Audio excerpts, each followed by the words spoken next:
Naisip mo na ba na sana nakakapag-travel ka rin mula sa Pilipinas papuntang ibang bansa habang nakasakay sa iyong sasakyan? Gaya ng mga ginagawa ng mga taga-Europa. Pero hindi natin magawa kasi nakahiwalay ang Pilipinas sa Asia. Pero hindi na yan imposible dahil sa mga susunod na henerasyon, magagawa na nating mamasyal sa mga bansa gaya ng Vietnam, Thailand, Cambodia, Laos, Hong Kong at China. Oo, posible na yan mangyari dahil sa mga nagdaang taon ay pahusay na ng pahusay at pagaling ng pagaling ang engineering system sa mga bridges o tulay. Sa kasalukuyan ay naitatayo na ang mga naglalakihang tulay sa Pilipinas.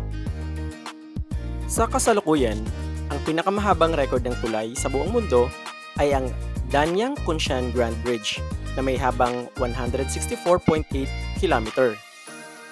Ang pinakamalapit na distansya ng Pilipinas sa Asia ay mula sa Lubang Island na sakop ng Mindoro. At ang pinakamalapit na destinasyon naman ay ang bahaging Non Hai sa bahagi ng Vietnam. Ito ay may sukat na 1,167 km o halos ay 7 tulay ng Danyang Kunshan Bridge.